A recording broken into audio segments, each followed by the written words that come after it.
வருகை புரிந்த எல்லாருக்கும் வணக்கம். தமிழக வெற்றிக் கழக தலைவர் அண்ணன் தளபதி அவர்களின் ஆணைக்கிணங்க அகில இந்திய பொதுச் செயலாளர் ஐயா குஷியார் அவர்களின் அறிவுறுத்தலின்படியும் சேலம் மாவட்ட தலைவர் அண்ணன் மனிதநேயம் தமிழர் அவர்களின் ஆலோசனைப்படியும் இன்று அயோத்தியாபட்டினம் வடக்கு ஒன்றிய தமிழக வெற்றிக் கழகம் சார்பாக எஸ்ஆர் சட்டமன்ற தொகுதிக்கு உட்பட்ட அயோத்தியாபட்டினம் வடக்கு ஒன்றியத்தில் இன்று உறுப்பினர் சேர்க்கைக்கான முகாம் கலந்தாய்வு கூட்டம் நடைபெற்றுக் கொண்டிருக்கிறது. இதுல என்ன நம்ம சேலம் மாவட்டத்தோட பெருமையில என்ன பண்ணோம்னா, நம்ம மக்கள் இயக்கமா இருக்கக்குள்ளே நம்ம நிறைய நல்ல விஷயங்களை செஞ்சுட்டு வரோம்.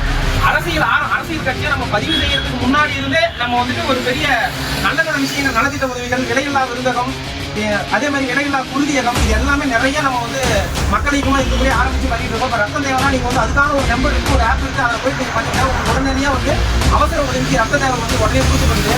அதே மாதிரி விலையில்லா விருந்தகம் 1700 நாள் தாண்டி சேலம் மாவட்டத்தில் நடைபெற்றுக் கொண்டிருக்குன்னா அது வந்து தமிழ்நாட்டிலேயே நம்ம தான். நம்ம 3 விலையில்லா விருந்தகம் நடத்துறோம். 1700 நாள்னா ஏறத்தாழ 5 வருஷத்துக்கு மேல நம்ம விலையில்லா விருந்தகம் போட்டுட்டு இருக்கிறோம். அதே மாதிரி இங்க இருக்கிற நண்பர்களும் என்னன்னா, உங்களோட பர்த்டேனா ஒரு நாளைக்கு தேவையான சாப்பாடு 100 பேருக்கு போற ஒரு நாளைக்கு சாப்பாடு என் பர்த்டே கட்சியை நான் போய் கொடுத்துட்டு வந்தேன். அந்த மாதிரி இங்க இருக்கிறவங்களுக்கு போடுங்க. வந்துட்டு அம்மாப்பேட்டை ரவுண்டானா இருக்குல்ல, அங்கதான் வந்து விலையில்லா விருந்தகம் இருக்குது. தமிழக வெற்றிக் கழகம் சார்பாக இப்போ எல்லாரும் வந்திருக்கதா எனக்கு வந்து ரொம்ப மகிழ்ச்சியா இருக்கு. பருத்திக்காடு, பூவனூர், ஆண்டாமட்டி நிறைய ஏரியாவில் வந்துருக்கீங்க. கொஞ்சம் எல்லாம் நம்ம வந்து பண்ணோமா எல்லாம் செயல்படலாம், ஒன்றிணைப்போம், ஈடுபடுவோம். நன்றி.